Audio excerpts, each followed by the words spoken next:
IBPS clerk recruitment 2026, जिसे अब officially IBPS customer service associate CSA recruitment कहा जा रहा है, उसकी नोटिफिकेशन फाइनली रिलीज हो चुकी है। और इस बार 11 पार्टिसिपेटिंग बैंक्स ने मिलकर टोटल 11,403 वैकेंसीज रिपोर्ट की हैं। और ये नंबर और भी बढ़ सकता है अगर यूनियन बैंक ऑफ इंडिया बाद में अपनी वैकेंसीज ऐड करता है। लेकिन वैकेंसी नंबर सुनते ही ज्यादा एक्साइटेड मत हो जाना, क्योंकि नोटिफिकेशन में ऐसा कुछ हिडन क्लॉसेस और वेरिफिकेशन कंडीशंस हैं, अगर उन्हें आप ना जान के इग्नोर कर देते हो तो सिर्फ एप्लीकेशन ही नहीं, प्रोविजनल अलॉटमेंट के बाद भी आपकी कैंडिडेचर रिजेक्ट हो सकती है। तो दोस्तों, ये है जॉब हंटर हिंदी, जहां पे हम ऑफिशियल नोटिफिकेशन की हर एक इंपॉर्टेंट बात एकदम सिंपल वे में डिकोड करते हैं। तो ध्यान से सुनना। तो सबसे पहले जान लेते हैं कि इस नोटिफिकेशन में क्या बताया गया है। तो देखिए, ये जो IBPS की customer service associate recruitment notification है, ये 1 अगस्त से स्टार्ट हो चुके हैं और 21 अगस्त 2026 तक इसके लिए फॉर्म फिलअप किया जाएगा। अभी अगर हम एलिजिबिलिटी के बारे में बात करें तो देखिए, अगर आप किसी भी रिकॉग्नाइज्ड यूनिवर्सिटी से ग्रेजुएशन किए हो तो आप इसमें अप्लाई करने के लिए एलिजिबल हो। और इसी के साथ साथ आपके पास बेसिक कंप्यूटर नॉलेज सर्टिफिकेट और जिस स्टेट से आप अप्लाई कर रहे हैं उस स्टेट की लोकल लैंग्वेज का नॉलेज भी होना कंपलसरी है। एज लिमिट रखा गया है 28 साल तक, जबकि अगर आप रिजर्व कैटेगरी के कैंडिडेट हो तो आपको एज पर गवर्नमेंट रूल आपको एज में रिलैक्सेशन भी मिल रहा है।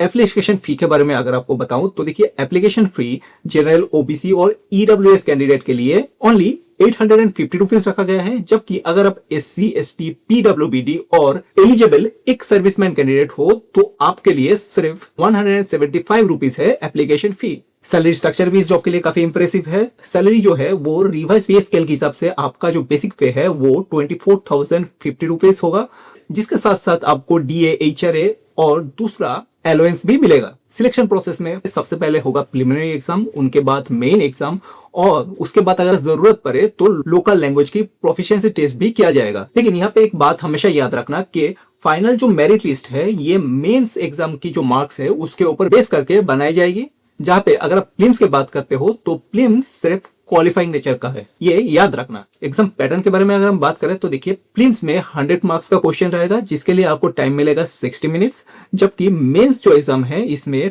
200 मार्क्स का क्वेश्चन रहेगा और इसके लिए दिया जाएगा 125 मिनट्स। ये दोनों ही एग्जाम में नेगेटिव मार्किंग होंगे, हर गलत जवाब के साथ आपका 0.25 मार्क्स करके रिडक्शन भी होगा। आशा करता हूं ये आपको समझ में आ गया है। यहाँ तक जो नोटिफिकेशन है ये एकदम ही सिंपल था, वैकेंसी भी अच्छी है, सैलरी पैकेज भी सही है और सिलेक्शन प्रोसेस भी एकदम सिंपली यहाँ पे डिस्क्राइब किया गया है। लेकिन असली गेम जो है वो नोटिफिकेशन की कुछ हिडन क्लॉजेस में छुपा हुआ है, जहाँ पे हर साल बहुत सारा कैंडिडेट गलती कर देता है। तो चलिए अभी इन हिडन रूल्स को भी समझ लेते हैं। सबसे पहले का जो हिडन रूल है वो उन कैंडिडेट्स के लिए है जिनकी ग्रेजुएशन जो है वो रिसेंटली कंप्लीट हुआ है। तो देखिए, आपके लिए जो नोटिफिकेशन में क्लियरली बोला गया है कि ग्रेजुएशन का जो रिजल्ट है वो 21 अगस्त तक डिक्लेयर हो जाना चाहिए। अगर आपका रिजल्ट जो है उसके बाद रिलीज होता है तो आपके लिए ये नोटिफिकेशन नहीं है, आप इसमें अप्लाई नहीं कर सकते हो। ठीक है, अभी अगर हम नेक्स्ट रूल के बारे में बात करते हैं तो IBPS यहाँ पे जो मेंशन किया है कि सिर्फ एक ही स्टेट या फिर यूनियन टेरिटरी से आप अप्लाई कर सकते हो और अप्लाई करने के बाद आप स्टेट या फिर यूनियन टेरिटरी चेंज नहीं कर पाओगे। तो जब भी आप फॉर्म फिलअप करें तो सोच समझ के ध्यान से इस पार्ट को फिलअप कीजिएगा। आगे अगर हम बात करते हैं नेक्स्ट हिडन रूल के बारे में, यहाँ पे देखिए जो बताया गया है कि अगर आप OBC या फिर EWS कैटेगरी में अप्लाई कर रहे हैं तो सिर्फ आपका सर्टिफिकेट काफी नहीं होगा इसमें अप्लाई करने के लिए।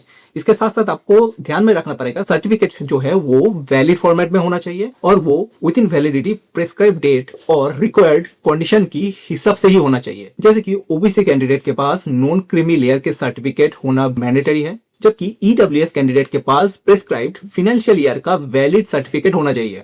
और इस नोटिफिकेशन में further person with benchmark disabilities मतलब PWBD कैंडिडेट्स के लिए भी डिटेल्स में एलिजिबिलिटी गाइडेंस दिया गया है। तो अगर आप उन कैटेगरी में बिलोंग करते हो और इस जॉब के लिए आप अप्लाई करना चाहते हो तो मैं स्ट्रांगली रिकमेंड करूंगा कि एक बार ऑफिशियल PDF को जरूर ध्यान से पढ़ लीजिएगा before applying for this job, क्योंकि गलत सर्टिफिकेट या फिर डॉक्यूमेंट अगर आप अपलोड करते हो तो वैलिडेशन का टाइम आपका जो कैंडिडेचर है उसमें इफेक्ट हो सकता है। तो चलिए अभी बात करते हैं नेक्स्ट क्लॉज के विषय में।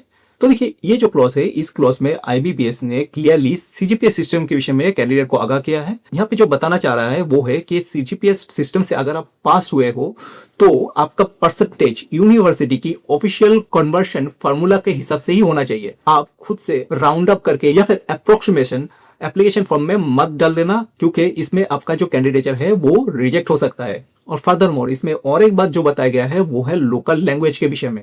अगर आप क्लास 10 या फिर उसके बाद उस लोकल लैंग्वेज लेकर पढ़ाई किया हो या फिर आपके पास उस रिलेटेड कोई प्रूफ है तो आपको local language proficiency test qualify नहीं करना पड़ेगा, आप ऑटोमेटिकली क्वालिफाई कर जाओगे। अदरवाइज आपको लोकल लैंग्वेज प्रोफिशिएंसी टेस्ट में बैठना पड़ेगा और उसे क्वालिफाई भी करना पड़ेगा, क्योंकि अगर आप इसमें क्वालिफाई नहीं करते तो आपका जो अपॉइंटमेंट है वो कैंसिल भी हो सकता है।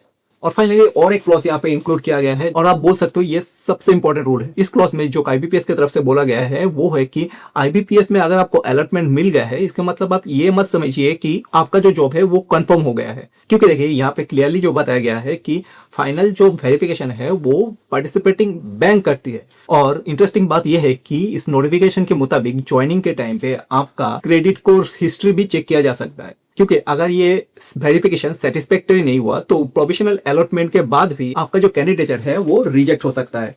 ठीक है, होपफुली ये सभी क्लॉजेस आपको क्लियर हो गए हैं। अच्छा, तो और एक इंपॉर्टेंट बात है जो अभी मुझे याद आया कि देखिए मेरा ऑलमोस्ट सभी वीडियो में बहुत सारा कमेंट ऐसा आता है जहां पे हम लोगों में से ही बहुत सारे भाई लोग ये पूछते रहते हैं कि सर मैंने एप्लीकेशन फॉर्म में फादर्स नेम की जगह पे खुद का नाम डाल दिया या फिर मुझसे रॉन्ग कैटेगरी सिलेक्ट हो गया है। तो देखिए इस विषय में भी आईबीपीएस की तरफ से इस बार कैंडिडेट के लिए एप्लीकेशन की एडिट विंडो भी इंट्रोड्यूस किया है, जहां पे रजिस्ट्रेशन क्लोज होने के बाद भी लिमिटेड करेक्शन किया जा सकेगा, जो कि एक वेलकम मूव है सभी कैंडिडेट के लिए, क्योंकि गलती जो है वो किसी से भी हो सकता है। और हाँ, और एक इंपॉर्टेंट चेंज है कि पीडब्ल्यूबीडी वेरिफिकेशन और यूडीआईडी रिलेटेड रूल्स भी पहले से काफी ज्यादा स्ट्रिक्ट हो गया है। अगर आप उन कैटेगरी में बिलोंग करते हो तो मैं फिर से बोलूंगा कि एक बार ऑफिशियल पीडीएफ को ध्यान से पढ़ लीजिएगा।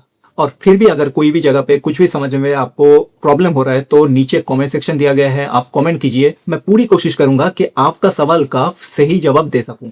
और अभी अगर आपको ऑफिशियल नोटिफिकेशन की पीडीएफ या फिर डायरेक्ट एप्लीकेशन लिंक चाहिए तो एज यूजुअल आपको पता ही है, कमेंट सेक्शन में आईबीपीएस टाइप कीजिएगा, मैं आपको रिलेटेड लिंक्स शेयर कर दूंगा। और अगर आपको वीडियो इंफॉर्मेटिव लगे तो कृपया वीडियो को लाइक कीजिएगा। मिलते हैं अगले वीडियो में, तब तक के लिए टेक केयर।